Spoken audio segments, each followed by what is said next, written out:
अगर भारत में कोई एनजीओ चल रहा है और उसे सरकारी अनुदान चाहिए, तो एक चीज है जो सबसे ज्यादा जरूरी है, और वो है ई अनुदान आईडी।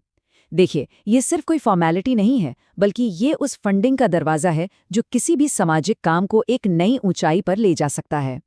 तो आज हम इसे हासिल करने के पूरे प्रोसेस को एकदम आसान भाषा में समझेंगे। चलिए एक नज़र डालते हैं कि आज हम क्या क्या कवर करने वाले हैं। सबसे पहले समझेंगे कि ये आईडी आखिर है क्या, फिर जानेंगे कि ये इतनी ज़रूरी क्यों है, इसके बाद रजिस्ट्रेशन के लिए क्या तैयारी करनी है, कौन अप्लाई कर सकता है, और आखिर में कुछ बहुत ही काम के रणनीतिक टिप्स पर भी बात करेंगे। तो चलिए बिल्कुल बेसिक से शुरू करते हैं। आखिर ये ई अनुदान आईडी है क्या? सुनने में ये थोड़ा टेक्निकल लगता है ना, पर इसके पीछे एक बहुत ही ज़रूरी और काम का टूल छिपा है।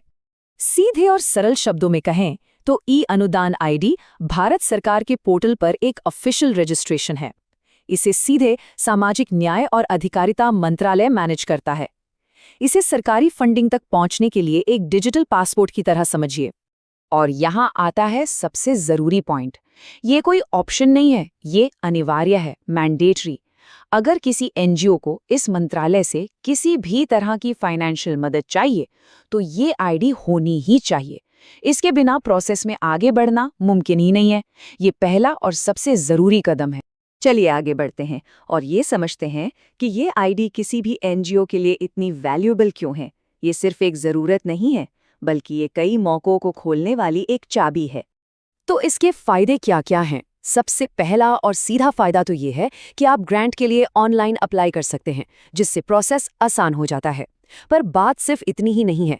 ये आईडी मिलने का मतलब है कि आपको एक सरकारी पहचान मिलती है, जिससे आपकी क्रेडिबिलिटी यानी विश्वसनीयता काफी बढ़ जाती है। और सबसे बड़ी बात, ये आपको एससी, एसटी, ओबीसी, विकलांग व्यक्तियों और दूसरे जरूरतमंद समूहों के लिए बनी खास योजनाओं तक सीधी पहुंच देती है। अच्छा, अब जब हम ये समझ गए हैं कि ये क्यों जरूरी है, तो अब कैसे पर फोकस करते हैं। अगला हिस्सा एक प्रैक्टिकल एक्शन प्लान है जो रजिस्ट्रेशन की तैयारी में मदद करेगा।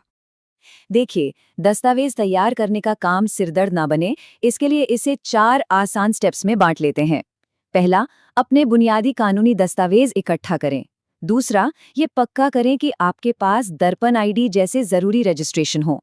तीसरा, अपने मुख्य अधिकारियों की जानकारी जुटाएं। और आखिर में अपनी एनजीओ और बैंक की सारी जानकारी व्यवस्थित करें। ये रही पूरी लिस्ट। इसमें एनजीओज के कानूनी दस्तावेजों से लेकर दर्पण आईडी और 12A जैसे रजिस्ट्रेशन की जरूरत होगी। साथ ही मुख्य पदाधिकारियों की पर्सनल जानकारी भी चाहिए होगी। लेकिन यहाँ एक गोल्डन टिप है, ध्यान से सुनिए। आप जो भी जानकारी दें, वो आपके मौजूदा रिकॉर्ड्स, खास तौर पर पैन और दर्पण आईडी में दी गई जानकारी से शब्द दर शब्द मेल खानी चाहिए। एक भी स्पेलिंग की गलती से प्रोसेस में देरी हो सकती है। आवेदन प्रक्रिया में कूदने से पहले 1 मिनट रुकिए। ये जानना बहुत जरूरी है कि कौन सी संस्थाएं इसके लिए पात्र हैं, ताकि ये सुनिश्चित हो सके कि मेहनत सही दिशा में हो रही है। देखिए, एलिजिबिलिटी का क्राइटेरिया काफी साफ है। अगर संस्था एक चैरिटेबल ट्रस्ट, सोसाइटी या सेक्शन 8 के तहत रजिस्टर्ड कंपनी है, तो आप बिल्कुल सही रास्ते पर हैं। लेकिन ये ध्यान रखना जरूरी है कि कोई अकेला व्यक्ति या मुनाफा कमाने वाली कोई भी संस्था इसके लिए अप्लाई नहीं कर सकती। ये फर्क समझना बेहद जरूरी है। सही तरह की संस्था होने के अलावा 3 और बुनियादी शर्तें हैं जो पूरी करनी ही होंगी। पहली, आपकी संस्था भारत में रजिस्टर्ड होनी चाहिए। दूसरी, आपके पास नीति आयोग से एक वैलिड एनजीओ दर्पण आईडी होनी चाहिए। और तीसरी, आपका मिशन सामाजिक कल्याण पर केंद्रित होना चाहिए, जैसे कि वंचित समुदायों, विकलांग व्यक्तियों या वरिष्ठ नागरिकों की मदद करना। चलिए अब अंतिम सेक्शन की ओर बढ़ते हैं। यहाँ जो जानकारी है वो जमीनी अनुभव पर आधारित है। इसे आप एक तरह से प्रो टिप समझ सकते हैं, जो किसी भी संगठन के लिए बहुत महत्वपूर्ण है।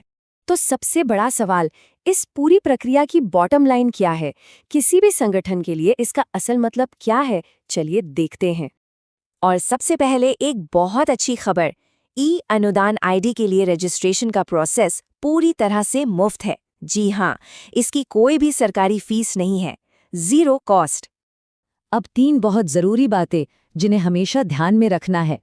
पहली, आईडी मिल जाने का मतलब अनुदान की गारंटी नहीं है, ये बस प्रोसेस का पहला कदम है।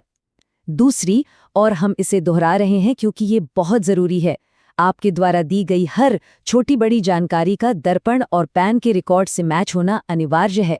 और तीसरी, याद रखिए कि हर अनुदान योजना के अपने अलग नियम और शर्तें हो सकती हैं। तो ये रजिस्ट्रेशन किसके लिए सबसे ज्यादा फायदेमंद है?